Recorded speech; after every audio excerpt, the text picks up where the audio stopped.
আসসালামু আলাইকুম এভরিওয়ান।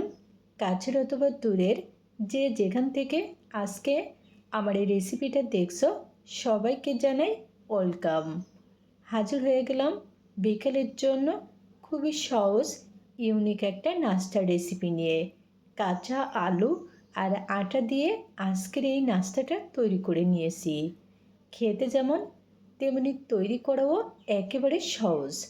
তাহলে চলো দেখে নিই। নাস্তার জন্য লাগবে আলু।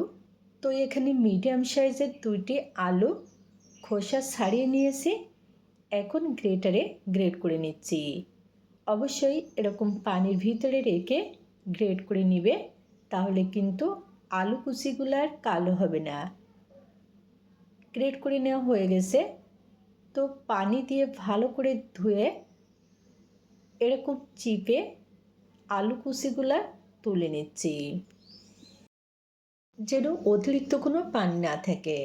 প্যানে নিয়ে নিচ্ছি 1 টেবিল চামচ সাদা তেল, হাফ টেবিল চামচ আস্ত জিরা,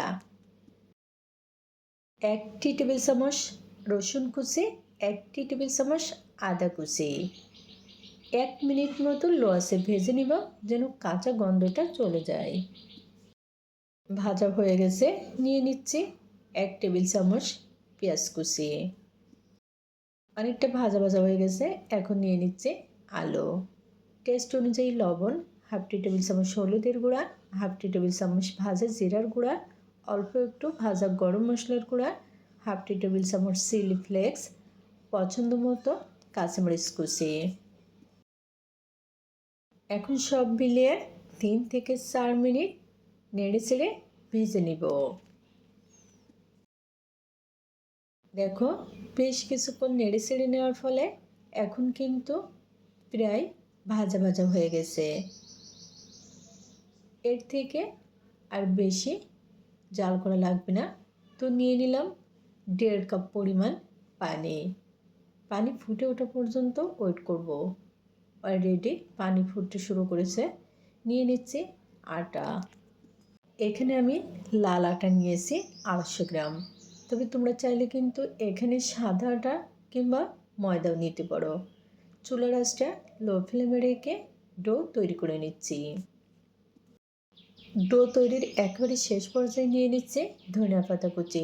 আগের থেকে ধনিয়া পাতা কুচি দিলে কিন্তু বেশি সিদ্ধ হয়ে যাবে, এর জন্য এরকম পর্যায়ে এসে দিতে হবে। ফাইনালি কিন্তু ডোটা রেডি। তো চুলা থেকে নামিয়ে 5 মিনিটের জন্য রেস্টে রাখবো। 5 মিনিট পরে ডো কিন্তু ভালোভাবে সেট হয়ে গেছে। এখন ডো মথে নিচ্ছি।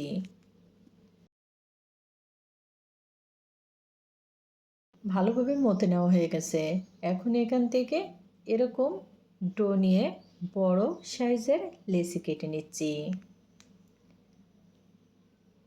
একটা লেচি শুরুতে বোর্ডে নিয়ে বেলে নিচ্ছি।